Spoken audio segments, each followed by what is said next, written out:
एक बहुत बड़ा विशाल पेड़ था। उस पेड़ पर बहुत सारे हंस रहते थे।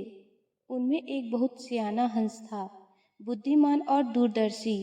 सब उसका आदर करते थे। सभी हंस उसे प्यार से ताऊ कहकर बुलाते थे। एक दिन उसने एक नन्ही सी बेल को पेड़ के तने पर बहुत नीचे लिपटते पाया। ताऊ ने दूसरे हंसों को बुलाकर कहा, देखो, इस बेल को नष्ट कर दो। एक दिन यह बेल हम सबको के मुंह में ले जाएगी। एक युवा हंस हंसते हुए बोला, ताऊ, यह छोटी सी बेल हमें कैसे मौत के मुंह में ले जाएगी? सियाने हंस ने समझाया, आज यह तुम्हें छोटी सी लग रही है। धीरे धीरे यह पेड़ के सारे तने को लपेट मारकर ऊपर तक आएगी।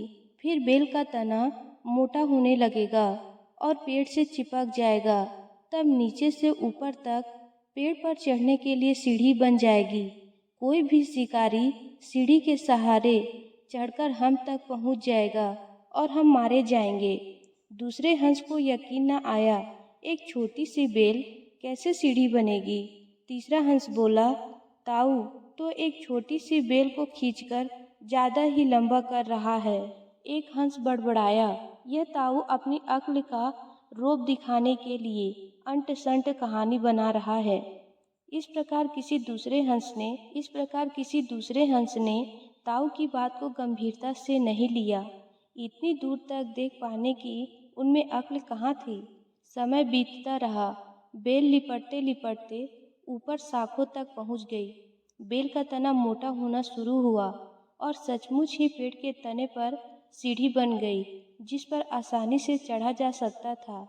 सबको ताऊ की बात की सच्चाई सामने नजर आने लगी, पर अब कुछ नहीं किया जा सकता था, क्योंकि बेल इतनी मजबूत हो गई थी कि उसे नष्ट करना हंसों के बस की बात नहीं थी।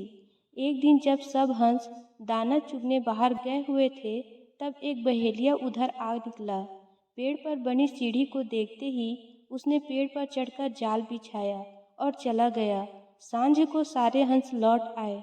पेड़ पर उतरते तो बहेलिए के जाल में बुरी तरह फंस गए। जब वे जाल में फंस गए और फड़फड़ाने लगे, तब उन्हें ताऊ की बुद्धिमानी और दूरदर्शिता का पता लगा। सब ताऊ की बात न मानने के लिए लज्जित थे और अपने आप को कोस रहे थे। ताऊ सबसे रुष्ट था और चुप बैठा था। एक हंस ने हिम्मत करके कहा, ताऊ, हम मूर्ख हैं, लेकिन अब हमसे मुंह मत फेरो। दूसरा हंस बोला, इस संकट से निकलने की तरकीब तो आप ही हमें बता सकते हैं। इससे हम आपकी कोई भी बात नहीं टालेंगे। सभी हंसों ने हामी भरी। तब ताऊ ने उन्हें बताया, मेरी बात ध्यान से सुनो। सुबह जब बहेलिया आएगा, तब मुर्दा होने का नाटक करना। बहेलिया तुम्हें मुर्दा समझकर जाल से निकालकर जमीन पर रखता जाएगा। वहाँ भी मरे समान पड़े रहना। जैसे ही वह अंतिम हंस को नीचे रखेगा, मैं सीटी बजाऊंगा। मेरी सीटी सुनते ही तुम सब उड़ जाना। सुबह बहेलिया आया। हंसों ने वैसा ही किया जैसा ताऊ ने समझाया था। सचमुच बहेलिया हंसों को मुर्दा समझकर जमीन पर पटकता गया। सीटी की आवाज के साथ ही सारे हंस उड़ गए।